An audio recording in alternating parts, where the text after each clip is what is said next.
কুণ্ডলীর যারা আগামী 24 ঘন্টার মধ্যে তোমাদের বাড়ির বাইরে একটা বড় ধরনের বিপদ ঘটতে চলেছে। বন্ধুরা, আজ রাত 7:40-এ তোমাদের জীবনে একদম ঝামেলার ঝড় উঠতে চলেছে। এবার এই ভিডিওটা একদমই এড়িয়ে যেও না, কারণ যা ঘটনা তোমাদের সঙ্গে ঘটতে চলেছে সেটা মোটেই সাধারণ কোনো ঘটনা হবে না। বন্ধু দেখো, তুমি জীবনে অনেক কষ্ট সহ্য করেছো, অনেক যন্ত্রণা পেয়েছো, কিন্তু এবার আর না। কারণ এবার তোমার কুণ্ডলিতে গ্রহগুলোর যে মহাযুদ্ধ হতে চলেছে, যে ব্যাপারটা আছে সেটা সাধারণ হবে না। বন্ধুদের দাদা গুরু তোমার কুণ্ডলী খুলে দেখেছেন, আর ওই কুণ্ডলীর অষ্টম ঘরে রাহু তোমাকে অনেক অশুভ প্রভাব দিচ্ছে, সাথে সপ্তম ঘরে শনিও রেগে বসে আছে। তাই এবার তোমার জীবনে যে উথাল পাথাল হবে সেটা মোটেই সাধারণ হবে না। দেখো বন্ধু, আমার উদ্দেশ্য শুধু এতটুকুই যে তোমাকে সময় মতো সতর্ক করে দেওয়া, কারণ এই সত্য তোমাকে আর কেউ বলবে না। আমাদের দাদাগুরু তোমার পুরো কুণ্ডলীর বিশ্লেষণ করেছেন, এক এক গ্রহের পরীক্ষা নিরীক্ষা করেছেন, তারপর তোমার জন্য সঠিক ভবিষ্যৎ ফল তৈরি করেছেন। তাই আমি আপনার কাছে হাত জোড় করে একটাই বিনতি করব যে আপনি নিজের জন্য অন্তত 20 মিনিট সময় বের করবেনই। দেখুন বন্ধু, যদি আজ আপনি 20 মিনিট সময় দেন, তাহলে আপনি নিজের আগামী 20 বছর সুরক্ষিত করে নিতে পারবেন। কারণ যে ঘটনা আমি আজ পর্যন্ত আপনার সাথে শেয়ার করিনি, ঠিক সেই ঘটনা আপনার জীবনে ঘটতে যাচ্ছে। তাই শুধু ভেবে দেখবেন না, পুরোটা মনোযোগ দিয়ে দেখবেন। আর প্রথমেই বন্ধুদের সবাইকে অনুরোধ করব এই ভিডিওটা লাইক দিতে এবং কমেন্ট বক্সে ওম মহাকালেশ্বরা নমঃ লিখতে ভুলবেন না। বাবা মহাকাল আপনার সব মনোকামনা পূরণ করবেন। তাহলে চলুন বন্ধুরা, দেখো আমি এই ভিডিওটা শুরু করব তোমাদের বাড়ি থেকেই, কারণ একটা সমস্যা এখনই তোমাদের বাড়ির ভিতরেই বসে আছে। বন্ধুরা, অনেক দিন ধরে তোমাদের পরিবারের ছোট ছোট বিষয় নিয়ে অনেক ঝগড়া চলছিল, আর সেই ঝগড়ার কারণে তোমরা ঠিকমতো তোমাদের কাজকর্মে মন দিতে পারছো না, পরিবারের প্রতি মনও দিতে পারছো না। তোমাদের বাড়িতে এখন এমন একজন মহিলা আছেন যিনি বসে আছেন, আর যার কারণে বাড়ির আর্থিক অবস্থা এবং শান্তি শৃঙ্খলা খারাপ হয়ে গেছে। এখন বন্ধুরা দেখো, যদি বাড়ি ঠিকঠাক থাকে তাহলে তোমার জীবনও সুশৃঙ্খল থাকবে। প্রায় দেখা গেছে যে যেই বাড়িতে শান্তি থাকে না, সেখানে খুব তাড়াতাড়ি কোনো দুর্ভাগ্যজনক ঘটনা ঘটার সম্ভাবনা বেড়ে যায়। কেন বেড়ে যায়? কারণ সেখানে নেতিবাচক শক্তি বাসা বাড়তে শুরু করে, এবং তারপর সেই নেতিবাচক শক্তি আমাদের বাড়িটাকে দুঃখে ঘিরে ফেলে। তাই বন্ধুরা, আমার আপনাদের কাছে একটাই অনুরোধ, আগামী সময়ে যতটা সম্ভব নিজের পরিবারকে সুশৃঙ্খল রাখার চেষ্টা করুন। পুরোপুরি সুখ শান্তিতে আপনার পারিবারিক জীবন কাটান। দেখুন, ঝগড়াঝাঁটি তো প্রত্যেক পরিবারেরই হয়, ঝগড়াঝাঁটি তো প্রতিটি বাড়িতেই ঘটে, কিন্তু যদি এখনই আপনি আপনার পরিবারকে বুঝেই সামলে নিতে পারেন বন্ধুদের, তাহলে আপনার জন্য খুবই ভালো হবে। কারণ গ্রহগুলো স্পষ্ট ইঙ্গিত দিয়েছে যে আপনার বাড়িতে একটা অমঙ্গল ঘটনা ঘটতেই চলেছে। তাই যদি আমরা ছোট ছোট সাবধানতা অবলম্বন করি, তাহলে হয়তো কোনো বড় বিপদ থেকে বাঁচা যায়। কারণ সময় অপেক্ষা করবে না, হঠাৎ করে আপনার বাড়ির কোনো সদস্যের স্বাস্থ্য খারাপ হতে পারে। স্বাস্থ্যের অবনতি হলে আপনাকে দ্রুত তাকে হাসপাতালে নিয়ে যেতে হবে, কোনোভাবেই অবহেলা করা চলবে না। বিশেষ করে আমি তাদের প্রতি বিশেষ অনুরোধ জানাচ্ছি যারা ব্লাড প্রেশার, সুগার এবং শ্বাসকষ্টের রোগে ভুগছেন, তারা অনেক বেশি চিন্তিত। যদি তাদের শরীরের মধ্যে কিছু অস্বাভাবিক হরকত দেখা যায়, তাহলে সাথে সাথে হাসপাতালে দৌড়াতে হবে, সময় নষ্ট করা চলবে না। কারণ বন্ধুরা দেখো, যদি একবার তোমার জীবনে কিছু গোলমাল হয়ে যায়, তাহলে বসে কাঁদার আর আফসোস করার ছাড়া তোমার আর কিছুই হবে না। দেখো বন্ধু, এটা জীবন, জীবনে দুঃখ তো আসবেই। এমন মানুষ আছে কি যার জীবনে দুঃখ নেই? কিন্তু তুমি এই মুহূর্তে সব পরিস্থিতিতেই নিজেকে শক্ত রাখার চেষ্টা করো। যত বেশি তুমি নিজের যত্নে নেবে, ততই ভালোভাবে নিজেকে গড়ে তুলতে পারবে। বন্ধুরা, আমি আপনাদের সবাইকে আরেকটা কথা বলবো, দেখো, তোমাদের যে সব মানুষের উপর অযথা বিশ্বাস করার খারাপ অভ্যাসটা আছে, এই অভ্যাস একদিন তোমাকে এমন একটা বড় ঝামেলায় ফেলে দেবে যেখান থেকে বের হয়ে আসা কঠিন হবে। আমরা যা করি, যারা আমাদের কাছে মিষ্টি মিষ্টি কথা বলে, যারা আমাদের প্রতি ভালো ব্যবহার করে, আমরা খুব সহজেই তাদের উপর বিশ্বাস করে ফেলি। কিন্তু মনে রেখো বন্ধু, কখনো কখনো যে কেউকে আমরা নিজের মনে করি, যে কেউকে আমরা নিজের ভাবি, ঠিক সেই মানুষটাই আমাদের জন্য একটা বিষাক্ত সর্পে হয়ে দাঁড়ায়। আর বিষাক্ত সর্প থেকে বাঁচা খুব কঠিন, কারণ অস্তিনের সাথে থাকা বিষ খুবই জঘন্য। এটা আমাদের সুখ শান্তি কেড়ে নেয়, এটা আমাদের পরিবার আর ঘরের শান্তি নষ্ট করে দেয়, এটা আমাদের জীবনের রঙগুলো মুছে ফেলে। কিছুই হোক, বন্ধুদের মাঝে আপনার গোপন কথা কাউকে কখনো শেয়ার করবেন না। ধরুন আপনি কোথাও টাকা বিনিয়োগ করেছেন, আর কেউ জিজ্ঞেস করছে, ভাই তুই টাকা কোথায় বিনিয়োগ করিস, আমাকে বলতো, আমিও সেখানে বিনিয়োগ করতে চাই। এমন ভুল করবেন না কখনো। হতে পারে সেই মানুষটাই আপনার নিজের গাছে লাথি মারবে, যেখানে কিন্তু আপনি যেখানে টাকা বিনিয়োগ করছেন ঠিক সেখানে আপনার টাকা ডুবিয়ে দিতে পারে। কারণ দেখুন, আজকাল বিশ্বাস করার মতো কেউ বেঁচে নেই। আর এই সময় বাড়ির পরিস্থিতি স্পষ্ট করে বলছে যে হঠাৎ আপনার বাড়িতে কোনো আত্মীয়ের ফোন আসতে পারে।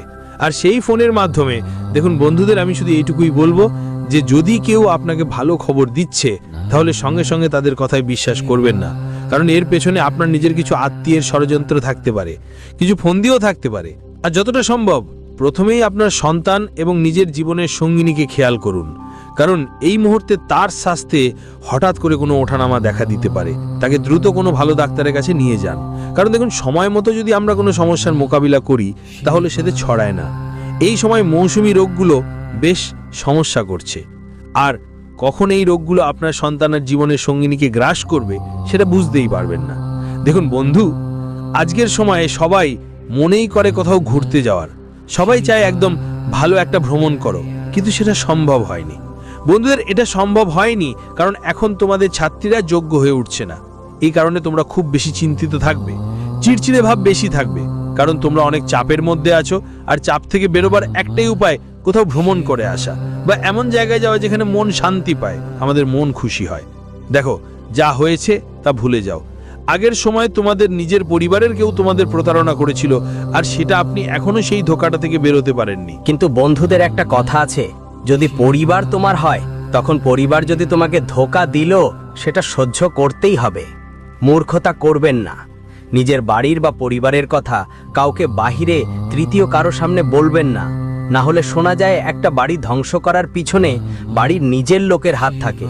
কারণ ধোঁকা সাধারণত তারা দেয় যাদের উপর আমরা সবচেয়ে বেশি বিশ্বাস করি। তো আপনার বিশ্বাসের ভিত্তি তো ডগমগিয়ে গেছে, বন্ধুদের এবং সম্পর্কের মধ্যেও গিট পড়ে গেছে।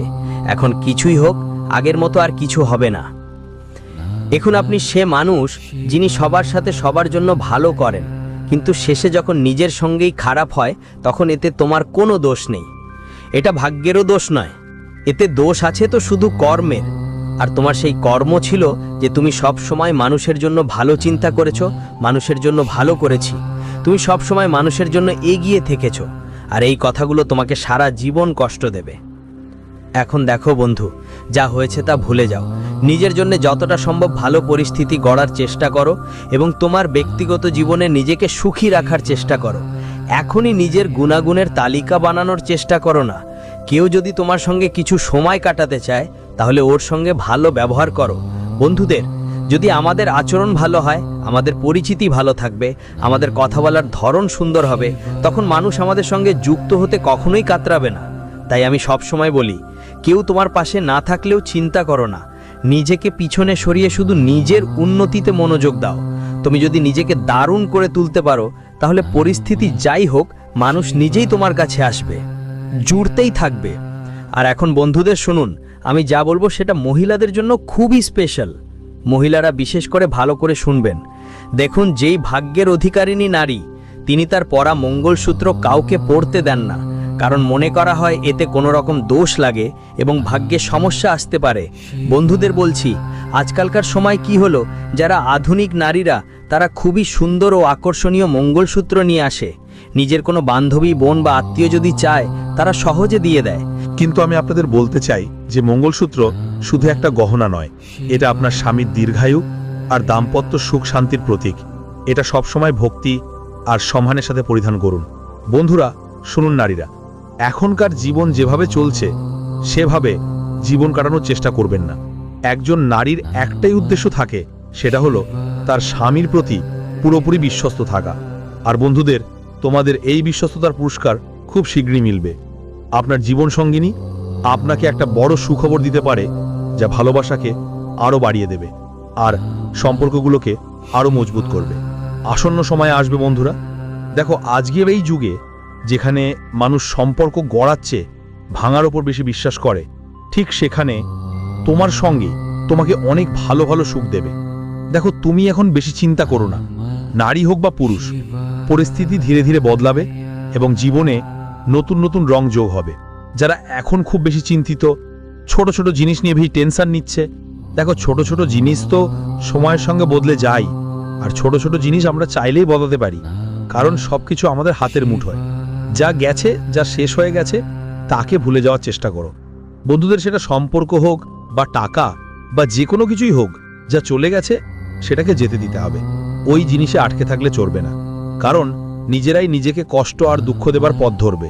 বন্ধুদের বলে আজকাল সুখ, সম্পর্ক আর পরিবার কারো কাছে তেমন আকর্ষণীয় লাগে না। স্বামীর সঙ্গে ভালোবাসা, বাচ্চাদের বুদ্ধিমত্তা, পরিবারের ঐক্য, এইসব দেখে মানুষ খুব দ্রুত ঈর্ষা করে। আর ইস্যুকারীরা কেবল এমন নয়, বরং তোমার নিজের কাছের কেউ না কেউ হবে। বন্ধুরা দেখো, তুমি এগিয়ে যাচ্ছ, এটা খুবই ভালো কথা। তোমার পরিবারও তোমার সঙ্গে আছে, এটা আবার খুবই ভালো কথা। কিন্তু এসব কিছু কখনো কখনো আমাদের নিজের কিছু মানুষ পছন্দ করে না বা মেনে নিতে পারে না। তাই তারা কি করে? আমাদের নাশের মন্ত্র, আমাদের নাশের মালা জপ করতে শুরু করে। অর্থাৎ আজকের এই কলিযুগে দেখা গেছে আজকাল মানুষ নিজের সুখে খুশি হয় না, বরং অন্যদের সুখে প্রথমেই দুঃখ পায়। আজকাল মানুষ কি ভাবছে, ওরে প্রতিবেশী এত খুশি, কেমন আছো, আর এমন ভেবে মানুষ নিজেরাই নিজেকে দুঃখী করে ফেলছে। তোমারও যদি এমন মানসিকতা থাকে, তাহলে এই মানসিকতা তোমার মনের জন্যে নিজের সুখের ওপর বিষ হয়ে দাঁড়াবে, তুমি বুঝতেই পারবে না। দেখো, প্রতিবেশী তার ভাগ্যটাই পাচ্ছে, তোমার কোনো অধিকার নেই ওর ব্যাপারে খারাপ চিন্তা করার, ওর প্রতি খারাপ মনোভাব রাখার, ওর প্রতি খারাপ ইচ্ছা করার। প্রতিবেশী তার ভাগ্য খাচ্ছে, নিজের ভাগ্য খাচ্ছে, ওকে খেতে দাও। কিন্তু তুমি শুধু নিজের পরিবার, নিজের পরিশ্রম আর নিজের কাজের ওপর বিশ্বাস রাখো। কারণ বন্ধুরা দেখো, আমি তোমাদের বলছি, যদি তুমি অনেক বেশি মানুষের কথা ভাবতে শুরু করো, তাহলে নিজে তোমার জীবনে সমস্যা নিয়ে আসবে। অনেক সময় এই সমস্যাগুলো এমন বাড়ে যে বুঝতেই পারো না কার দিকে মনোযোগ দিবে। যখন মানুষ অন্যদের ব্যাপারে বেশি চিন্তা করতে শুরু করে, তখন সে নিজের প্রতি ভালো ভাব রাখতে পারে না, আর পরিবারকেও ঠিকমতো দেখাশোনা করতে পারে না। এখন তোমার একটাই দায়িত্ব, সেটা হলো তোমার পরিবারকে গুরুত্ব দেওয়া। তোমার পরিবারে মানুষদের সবসময় আগে রাখো। আর বলে বন্ধুরা, নতুন কিছু বা নতুন পরিবর্তন যখন জীবনে আসে, তখন সেটা আমাদের অনেক কিছু শেখায়। ধরো, তুমি তোমার বাড়িতে নতুন ফোন আনলে, নতুন চাকরি পেলে, নতুন বিয়ে করো বা নতুন ব্যবসা শুরু করো। যে কোনো নতুন পরিবর্তনে নামলে জীবনে অনেক নতুন কিছু পাওয়া যায়। তাই তোমার জীবনে সবসময় কিছু নতুন চেষ্টা করতে হবে। নতুন জিনিসে মানুষ অনেক খুশি হয়, কিন্তু পুরনো জিনিসগুলো জীবনে অনেক গুরুত্ব রাখে। পুরনো জিনিস ভুলে যাওয়া ঠিক না, কারণ পুরনো জিনিসগুলোই আমাদের দুঃখে কাজে লাগে। ঠিক একইভাবে এই কথা সম্পর্কেও প্রযোজ্য। এটা তো সবার ক্ষেত্রেই প্রযোজ্য। মানুষ কি করে? নতুন মানুষের সাথে সম্পর্ক গড়ে তোলে, নতুনদের সাথে ঘোরাফেরা করে, নতুনদের সাথে খায় দায়, কিন্তু পুরনো মানুষগুলোর কথা ভুলে যায়। কিন্তু তারা একথা ভাবে না যে কষ্টের সময়, রাতের অন্ধকারে পুরনো আত্মীয় স্বজনই আমাদের পাশে দাঁড়ায়। তাই বন্ধুরা, আমি আপনাদের বলছি, এই সময় খুব বেশি চিন্তার কিছু নেই। সমস্যাগুলো ধীরে ধীরে শেষ হয়ে যাবে, কারণ গ্রহগুলোর অবস্থান আবার আপনার জন্য বেশ ইতিবাচক হয়ে উঠবে। দেখুন, সময় বদলাতে বেশি দেরি নেই। আজকাল মানুষ খুব বেশি দ্রুতবাজ হয়ে গেছে। বারবার গুরুজিকে জিজ্ঞেস করে, গুরুজি, জীবনে ভালো সময় কখন আসবে? গুরুজি বললেন, আমি তো ভালোই চিন্তিত। দেখুন, আমি ঈশ্বর নই, আমি শুধু আপনার ভবিষ্যৎ বলি। কিভাবে? নিজের কুণ্ডলীর বিশ্লেষণ করে। কুণ্ডলিতে যা লেখা থাকে তাই বলি, নিজের মনের কিছু বলি না। তাই বন্ধু, বেশি চিন্তা করার দরকার নেই। ভালো সময় খুব শীঘ্রই শুরু হবে, আর সেই সময় অহংকার আর ঘমণ্ড নয়, পাল্টাতে হবে না। অহংকার আর দম্ভ পাল্টালে পরিস্থিতি আরও খারাপ হতে পারে। আরও বন্ধু, নিজের জন্য সমস্যা তৈরি করতে পারেন। তাই যা পাচ্ছেন সেটার সম্মান করবেন, আর দম্ভ একদমই আসতে দেবেন না। এখন দেখুন, আমি আপনার জন্য একটা অসাধারণ উপায় বলছি। এই অসাধারণ উপায় কোনো সাধারণ উপায় নয়। যেই ব্যক্তি এই উপায়টা সত্যিকারের মন দিয়ে আর খাঁটি ভক্তি দিয়ে করবে, তার জীবন ধন্য হয়ে যাবে। দেখুন বন্ধু, যদি জীবনে আর্থিক সংকট হয় বা শারীরিক কষ্ট, তখন সমাধান আছে শিবের পায়ে। যদি অর্থনৈতিক উন্নতিতে বারবার বাধা আসছে, টাকা আসে আসে থেমে যাচ্ছে, এসে চলে যাচ্ছে, টাকা একদমই পকেটে জমা হচ্ছে না, মানে একদিক থেকে হয়তো অন্য দিকে চলে গেছে, এবং শরীর যৌনপন্ন যন্ত্রণা জীবনে স্থায়ী হয়ে গেছে, যা কখনো কখনো আপনার প্রাণকেও বিঘ্নিত করে, তখন শিবলিঙ্গে নিয়মিত জলাভিষেক করার উপায় আছে। খুব মনোযোগ দিয়ে শুনবেন, যে জল তো প্রত্যেকেই দেবতা শিবকে অর্পণ করে। তাহলে ব্রোঞ্জ, তামার বা মাটির পাত্র শিব মন্দিরে লাগিয়ে দিন, যাতে মহাদেবের উপর জল পড়তেই থাকে। নিজে প্রতিদিন শিবলিঙ্গে জল ঢালো। শিবের এই সহজ উপায় অনেক জটিল বাধার সমাধান করে। কারণ দেখুন বন্ধুরা, যখন জীবনের সব দিক বন্ধ লাগতে শুরু করে, তখন শিবের শরণাপন্ন হয়ে শুধু একটা মটকা বা একটা লোটা জল অর্পণ করুন, আর সেটা শুধু জল নয়, আপনার সব দুঃখ কষ্ট একসাথে নিয়ে যাবে। সেটা জল নয়, সেটা অমৃত হয়ে যাবে। কারণ দেখুন, জীবনে দুঃখ ও সমস্যাগুলো অনেক চলছে। যারা এই উপায় করেছে তাদের জীবনের সব সমস্যা শেষ হয়ে গেছে এবং এক মুহূর্তের মধ্যেই সব ঠিক হয়ে গেছে। আর বলি বন্ধুরা, যারা অন্ধকার থেকে ভয় পায়, যেমন অনেক ছোট ছোট বাচ্চারাও এমন হয়, অনেকেই মেয়েরাও এমন হয় যারা অন্ধকারে ভয় পায়। প্রেতাত্মা থেকে ভয় পেলে চাঁদের অর্ধেক কাটা লকেট চাঁদির চেনায় গলায় পড়ো। দেখো তো, চাঁদির সম্পর্ক শুক্র গ্রহ আর চাঁদের সঙ্গে থাকে। আর যখন মানুষের শুক্র শক্তি শক্তিশালী হয়, তখন অজানা ভয় তাকে কষ্ট দেয় না, তার সব ভয় দূর হয়ে যায়। বলা হয় চাঁদির মধ্যে শান্তি, সুরক্ষা আর চাঁদের শক্তির এক দিব্য মিলন ঘটে। অর্ধেক চাঁদ নীতিবাচকতাকে